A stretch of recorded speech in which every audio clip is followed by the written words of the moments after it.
தன்னம்பிக்கைக்கான சின்ன கதை பார்ப்போமா? அழகான கடற்கரை ஓரம் பெரிய மரம் ஒன்று வளர்ந்திருந்தது. அதன் கிளை ஒன்று மிக நீண்டு கடல் நீருக்கு மேலாக நீட்டிக்கொண்டிருந்தது. அதன் உச்சியில் ஜோடி கடற்குருவி ஒன்று கூடு கட்டியது. அதனுள் 4 முட்டைகளை இட்டு அடைக்காத்து வந்தன. ஆண் குருவியும் பெண் குருவியும் அதே கூட்டில் வசித்தபடி தங்கள் குஞ்சுகள் வெளிவரும் நாளை ஆவலுடன் எதிர்பார்த்து கொண்டிருந்தன. ஒரு நாள் பெரும் காற்று வீசியது. பெரிய அலைகள் பொங்கி எழுந்தன. கிளையில் இருந்த கூடு நழுவி காற்றின் வேகத்தில் கடலில் விழுந்து மூழ்கியது. குருவிகள் மனம் பதறி கதறின. கடல் நீரில் விழுந்த கூடு மூழ்கியது. அந்த இடத்திற்கு மேலே கீச் கீச் என்று கத்தியபடி சுற்றி சுற்றி வந்தன. பெண் குருவி மனம் உடைந்து சொல்லியது, எப்படியாவது முட்டைகளை மீண்டும் நான் காண வேண்டும், இல்லையேல் நான் உயிர் வாழ மாட்டேன் என்றது. அதற்கு ஆண் குருவி சொன்னது, அவசரப்படாதே, ஒரு வழி இருக்கிறது. நமது கூடு கரையின் ஓரமாகத்தான் விழுந்துள்ளது. கூட்டுடன் சேர்ந்து முட்டைகளும் விழுந்ததால் நிச்சயம் உடைந்திருக்காது. அதனால் இந்த கடலில் உள்ள நீரை வற்ற வைத்து விட்டால் போதும், முட்டைகளை நாம் மீட்டு விடலாம் என்று பெண் குருவிக்கு தன்னம்பிக்கை ஊட்டியது. கடலை எப்படி வற்ற வைப்பது? முட்டைகள் பொரிந்து குஞ்சுகள் வெளிவர இன்னும் பல நாட்கள் ஆகலாம். எனவே நம் இடைவிடாமல் சில நாட்கள் முயல வேண்டும். நம் வாயில் கொள்ளும் மட்டும் தண்ணீரை எடுத்துக்கொண்டு பறந்து சென்று தொலைவில் கொட்டுவோம். மறுபடியும் திரும்ப வந்து மீண்டும் நீரை நிரப்பி கொண்டு போய் தொலைவில் உமிழ்வோம். இப்படியே இடைவிடாமல் செய்து கடல் நீரை வேறு இடத்தில் ஊற்றினால் கடல் மட்டம் குறைந்து தரை தெரியும். நமது முட்டைகள் வெளிப்படும். இதை அடுத்து 2 குருவிகளும் தன்னம்பிக்கையுடன் ஊக்கத்துடனும் செயலில் இறங்கியது.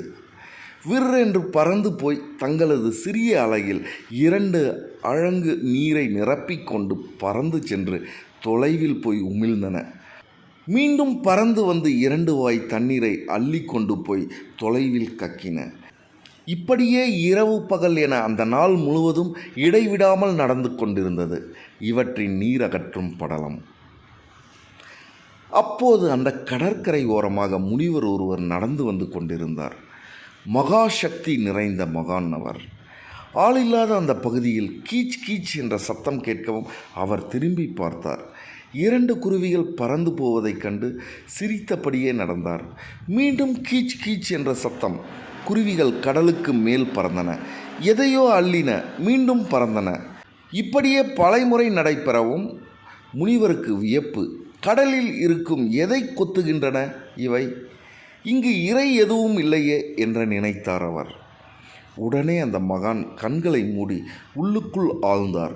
மறுகணம் அவர் மனதில் எல்லா நிகழ்வுகளும் படம் போல் ஓடின.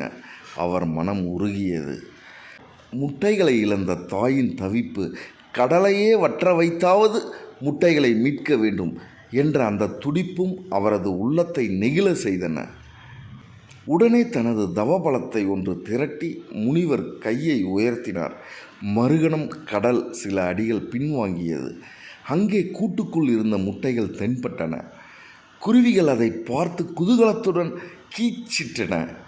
ஆளுக்கொன்றாக முட்டைகளை பற்றி கொண்டு போய் வேறு இடத்தில் சேர்த்தன. நான் அப்போதே சொன்னேன் பார்த்தையா, நமது ஒரு நாள் உழைப்பில் கடல் நீரை குறைத்து முட்டையை மீட்டு விட்டோம் பார்த்தாயா என்றது ஆண் குருவி பெருமிதமாக. முனிவர் சிரித்தபடியே தொடர்ந்து நடந்தார். இங்கே குருவிகள் முட்டைகளை மீட்பது அவரின் உழைப்பிலா, இல்லை முனிவரின் அருளாலா? ஆனால் அந்த குருவிகளுக்கு முனிவர் என்ற ஒருவரை பற்றியோ தவ வலிமை என்றால் என்ன என்பது பற்றியோ எதுவுமே தெரியாது. ஆனால் தன்னம்பிக்கையுடன் கடல் நீரை அள்ளின. அதே சமயம் குருவிகள் மட்டும் கடல் நீரை மொண்டு சென்று ஊற்றி கொண்டிருக்காவிட்டால் முனிவர் தம் வழியே போயிருப்பார். அவரை மனம் நெகிழ வைத்தது எது? அவற்றின் உழைப்பும் முயற்சியும் தான். ஆக இங்கே முட்டைகள் மீட்கப்பட்டது குருவிகளாலும் தான், முனிவராலும் தான். முனிவரின் ஆற்றல் அவற்றுக்கு பக்கபலமாக சேர்ந்தது.